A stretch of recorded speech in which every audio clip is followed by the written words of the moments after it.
Hi everyone and welcome to Havocville. I'm Fabricio and today I'm gonna teach you how to play this godly tug of war board game for 2 to 5 players where we meddle in the fate of a growing city.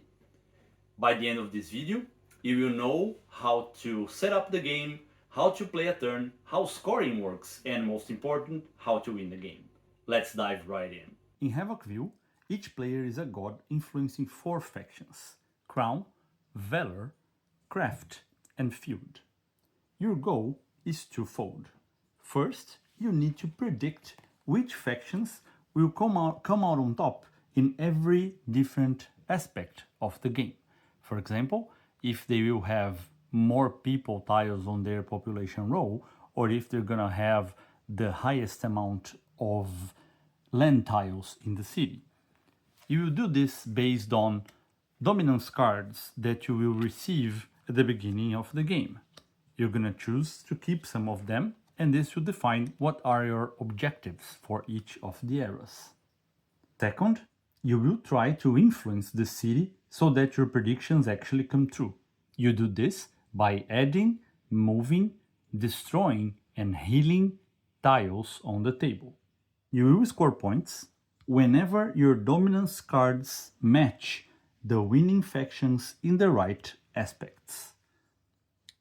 The earlier you match a card with the corresponding aspect, the more points you get, because when you carry cards over on the next era and you keep them true, you keep your prediction true, you will get extra points for that.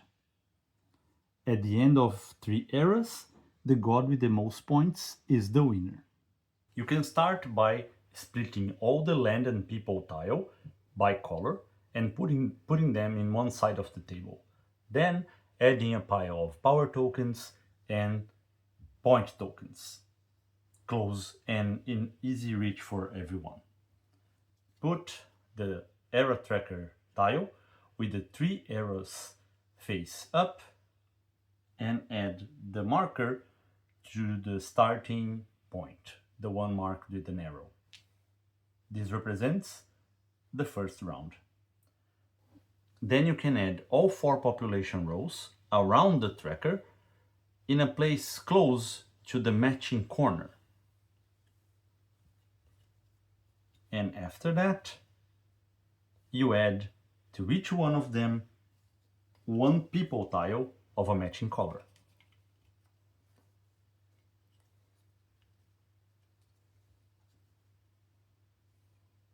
Finally, for this part, you add one land tile of each color connected to corner of the matching color. That's how you set up the main table. Set the action board nearby and roll each of the dice and add them on top of the matching row. Those represent bonuses you get when you do the top actions. You choose which aspects you want to use in the game. Aspects determine how you score points. The game comes with 4 aspects, 2 for land tiles and 2 for population tiles, and on the back of each one of them you have the advanced version of each one of them. You can mix and match any way you want for a game, but in this video we're gonna use the basic versions of the 4 aspects. You then add on top of each one 4 aspect tokens, matching the icons in the cards. Next, you take all the chaos cards, the ones in the orange deck, shuffle them and place them right next to the action board. Now we prepare the dominance deck. You're gonna take all the dominance cards that are related to the aspects that you selected for this game. 1 for each color of the factions. and then you're just gonna shuffle them together to make the dominance deck.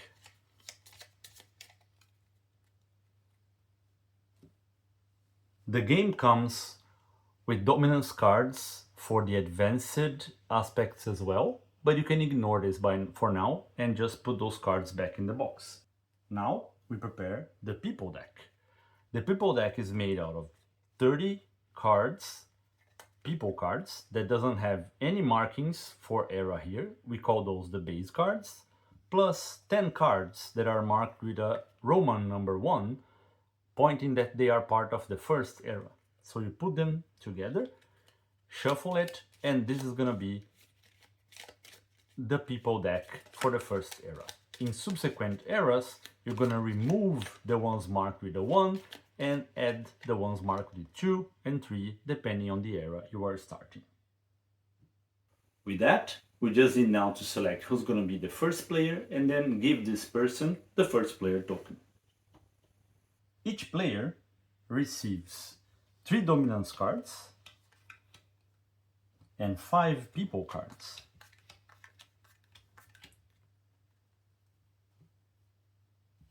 They can look at that in secret, and then, upon looking at their hand, deciding which 2 dominance cards they want to keep and which one they want to return.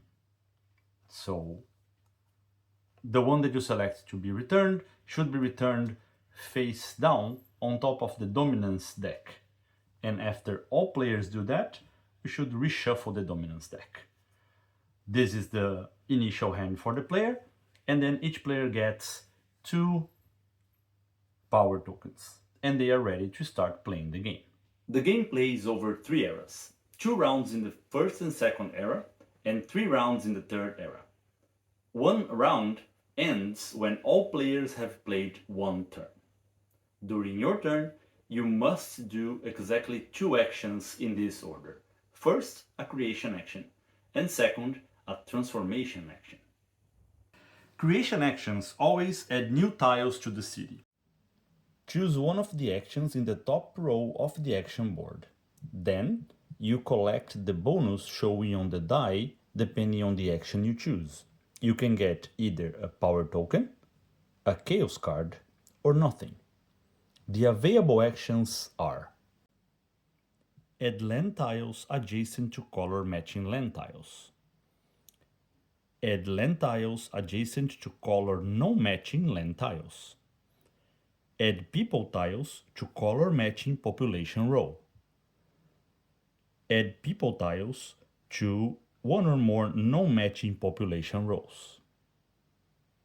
Then, to actually play the action, I select a card from my hand and play it on the table face up. The color of the card represents the color of the tiles I'm gonna be adding, and the number of symbols in the card represent the number of tiles I'm gonna be adding. Note that with the same card, I could play any of the 4 available actions. So I could, in this example, decide to play 2 people yellow tiles, and I could play them either on the matching row, yellow or on yellow, or I could play them in 1 or more rows of a non-yellow color. In this case, however, instead of doing that, I decided to play 2 land tiles of the yellow color. And I could place them either away from other yellow tiles, or, as I would decide, I could play them adjacent to other yellow tiles. And I will do this because I have the territory card. So that helps me towards the end of the first era. I re-roll the die I just used to take my bonus and discard the card. This completes my action. After creation comes transformation. Transformation reshapes what's already on the table, and you have the following actions available to you. You can move land tiles to be adjacent to color matching land tiles, or move people tiles to a color matching population row. You can also move land tiles to be adjacent to color non-matching land tiles, or move people tiles to color non-matching population rows. You can also add or remove power tokens to land tiles, or add or remove power tokens to people tiles. In this case, the power tokens used come from the general pool. And finally, if you don't want to take any of those actions, you can draw a chaos card. If you draw a chaos card, it will always give you a choice between two benefits. You can play them at almost any time during your turn or even someone else's turn, but never during scoring. Once you have played a chaos card, you discard it. But here's the twist. In Havocville, transformation actions are never guaranteed. Before you review your card, or you take your chaos card if that's what you're deciding to do, other players, one or more, can decide to challenge you. And if they do this, everyone takes part in the same challenge. In Havocville, you challenge other players in order to try and steal their transformation actions. During a challenge, each player secretly chooses one people card as their champions, and then the challenging player must commit one power token to it. After that, all players take their power tokens in their hands and secretly decide how many they want to use in the battle. They review all at the same time and also review the card, adding up the number of tokens to the number of symbols in the cards. The player with the highest total wins the battle. If there is a tie, the tie breaks in favor of the defending player. In this case, the defending player has 4 against 3 from the challenging player, which means they keep their transformation actions. All the champions are discarded, and the power tokens used in the battle are put in the table. In Havocville, the power tokens used in a challenge are called consequence, and when the player decides which action to do, they will add those power tokens to the board. For example, if they decide with their transformation action to move one land tile from the field faction, they just do it. And after that, starting from the tile they interacted with, they add one power token on the top, and then the second one goes to any tile that is adjacent to that. For example, here. If at any point in time a tile gets 2 power tokens on top of them, this tile is considered to be plagued and is then flipped on its other side. On this side, they are not connected to any colors and they are not used in scoring for anything. Once both actions are done, your turn ends. Draw back to 5 cards and then play passes clockwise. After all players have played their turn, move the marker to the next circle, marking the second round. After the second round ends, move it to the scoring area, which means we now do a scoring. Let's consider that the first era ended this way. Now we do the first scoring. For this, we're gonna rank every faction in every of the 4 aspects we are using in this game and see which ones come on top. For example, for loyalty, the faction that has the most people tile with the matching color to the population row will be on top. In this case, it's clearly the feud, so we just put this here to mark it. Now for crowds, we count the number of tokens in each of the population rows, regardless of color. And the one that has more tokens get top in this aspect. In this case, it's the crown.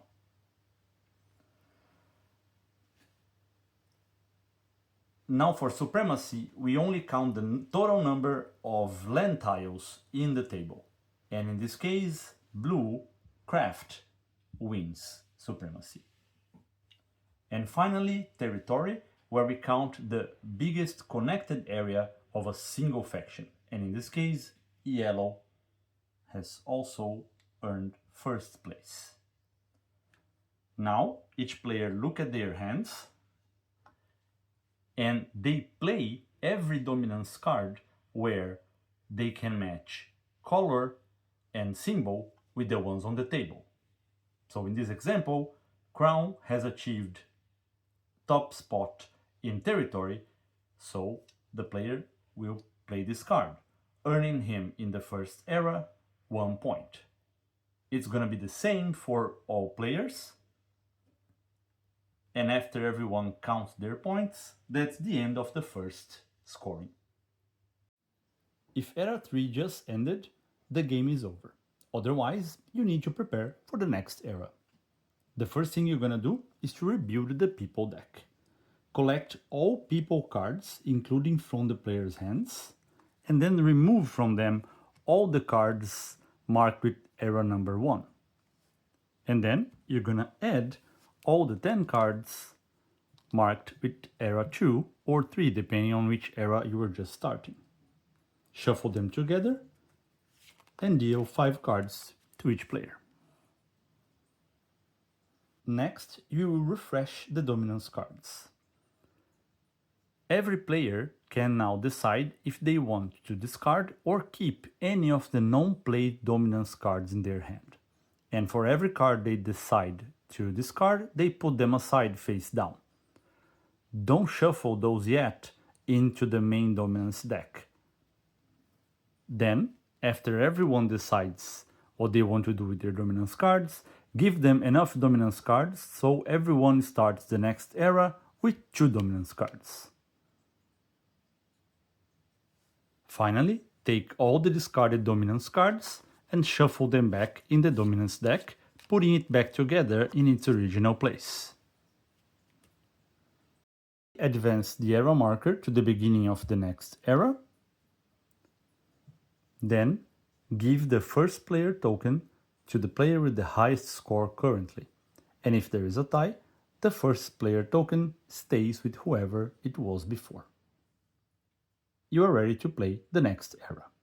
After the third era scoring, the game ends. The player with the most points wins the game. If there is a tie, the victory goes to the player with the most dominance cards on the table. If there is still a tie, then the victory goes to the player with the most power tokens on the table. And if there is still a tie, they share the victory. And that's how you play Havocville. Predict the rise of factions, influence their outcome, and outwit the other players to win in this godly tug-of-war game.